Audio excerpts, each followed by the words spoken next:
노다지 썰전, 오늘 우리가 풀어볼 기업은요, 차세대 통신 부품의 강자, 바로 센서뷰입니다. 저는 이 센서뷰가 그야말로 시대를 정말 잘 만난 기업이라고 생각하는데요.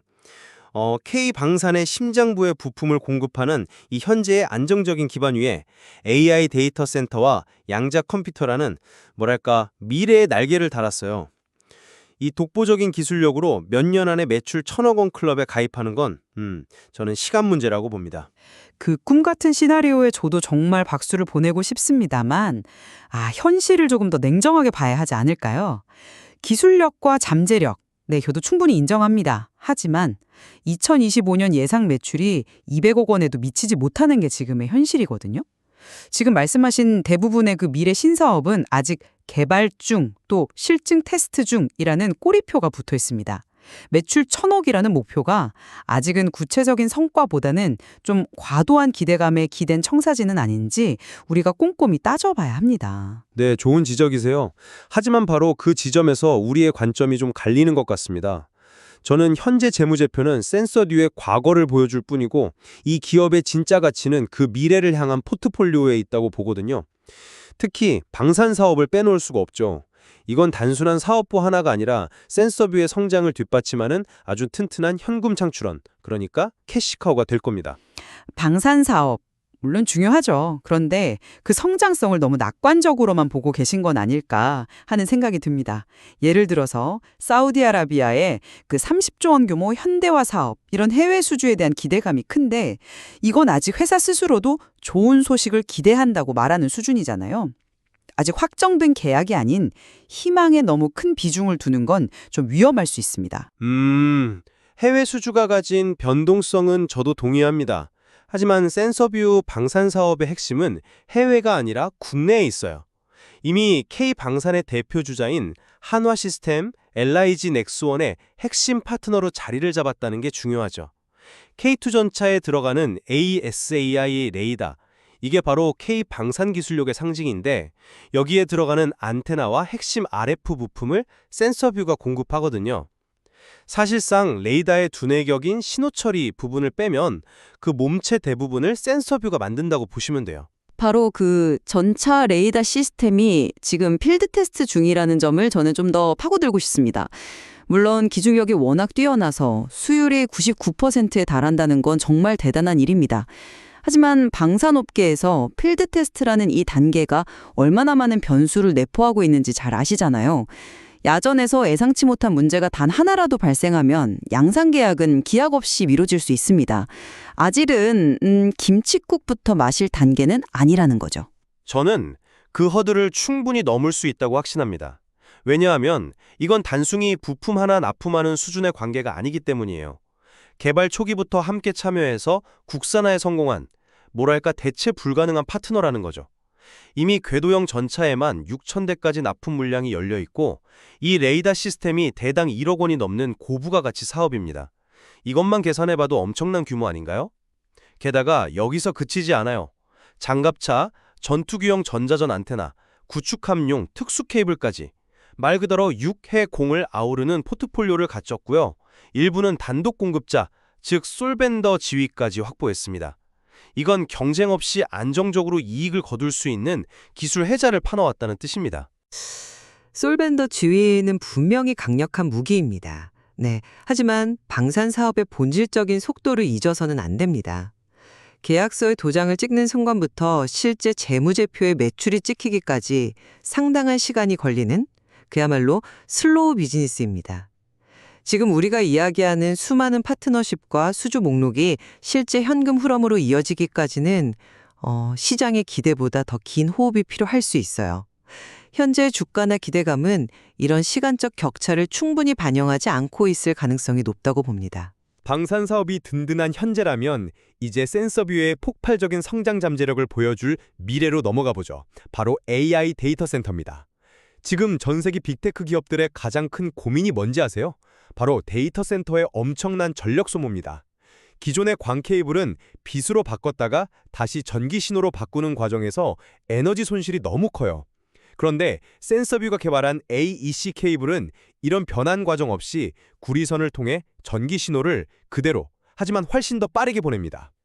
시청자분들이 이해하기 쉽게 비유하자면 AEC는 액티브 일렉트리컬 케이블의 약자인데요.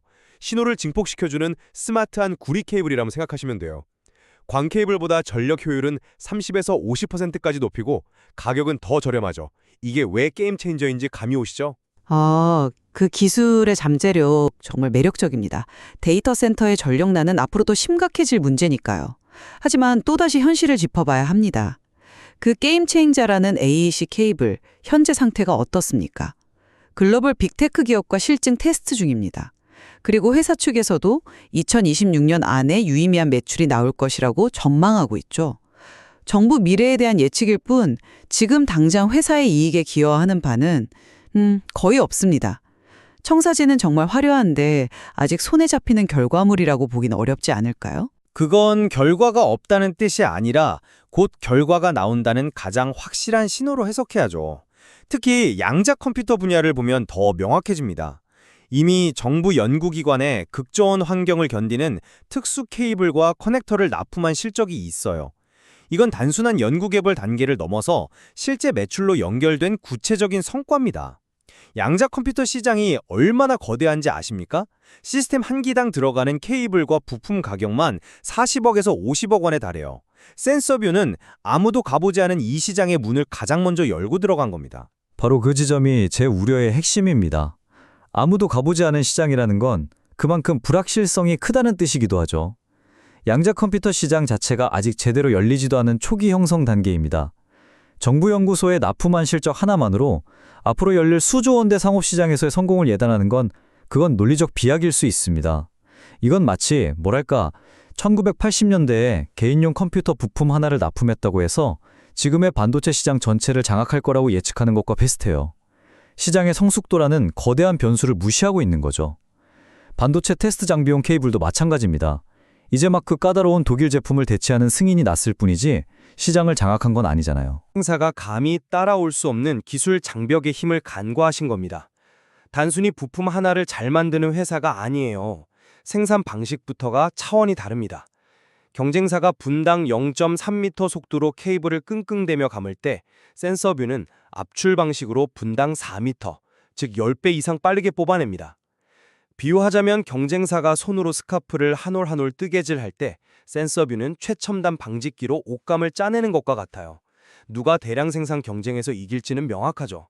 여기에 70GHz라는 초고주파 대역까지 양산이 가능하고 자석처럼 착 달라붙는 마그네틱 커넥터 기술은 국제 표준을 선도하고 있습니다. 이런 기술력이 있으니 국산화를 통해 솔벤더가 되고 안정적인 가격을 보장받는 겁니다. 기술력이 곧 돈으로 직결되는 완벽한 구조를 만든 거죠. 그 훌륭한 기술력을 대규모 양산 체제로 전환하고 글로벌 시장을 장악하려면 반드시 뒷받침되어야 하는 게 있습니다. 바로 자본이죠. 저는 바로 이 부분에 의문이 있습니다. 회사 스스로도 1,000억 원 매출을 달성하기 위한 전제 조건으로 추가적으로 200억 원 정도의 자금이 더 필요하다고 언급했습니다. 이건 현재 보유한 자금력만으로는 지금 우리가 이야기하는 그 공격적인 사업 확장에 한계가 있을 수 있다는 점을 스스로 인정한 것 아닐까요? 훌륭한 레시피가 있어도 재료를 살 돈이 부족하면 요리를 완성할 수 없는 것과 마찬가지입니다. 저는 그 200억 원을 한계가 아니라 성장을 위한 계획으로 봐야 한다고 생각해요. 돈이 없어서 힘들다는 신호가 아니라 이만큼만 더 투자해주면 이만큼 더 성장할 수 있다는 자신감의 표현이라는 거죠. 이미 동탄 통합사옥에 연구, 영업, 생산시설을 모두 갖췄고 독일, 미국, 대만의 100% 자회사를 운영하면서 글로벌 거점도 확보했습니다. 자금 조달은 의지의 문제이지 능력의 문제가 아니라고 봅니다. 기술적 우위가 이렇게나 확실한데 자본이 따라오지 않을 이유가 있을까요? 자본은 약속이 아니라 증명된 결과를 따라 움직이는 속성이 있습니다. 아무리 뛰어난 기술이라도 자본 조달이 계획대로 이루어지지 않으면 성장의 발목을 잡힐 수 있죠. 특히 지금처럼 자금 시장이 불안정할 때는 더욱 그렇습니다. 2025년 예상 매출이 200억 원에 미치지 못하는 재무적 현실과 앞으로 필요한 200억 원 규모의 추가 자금 조달이라는 불확실성을 따로 떼어놓고 생각할 수는 없습니다. 저는 이 기술적 청산지와 재무적 현실 사이의 간격을 냉정하게 봐야 한다고 계속 강조하고 싶습니다. 바로 이 지점이 많은 유망 기술주들이 넘어지는 죽음의 계곡이니까요. 정리하자면 센서뷰는 방산이라는 튼튼한 땅에 뿌리를 내리고 AI 데이터 센터, 양자 컴퓨터, 육지 위성통신이라는 미래를 향해 가지를 뻗는 나무와 같습니다.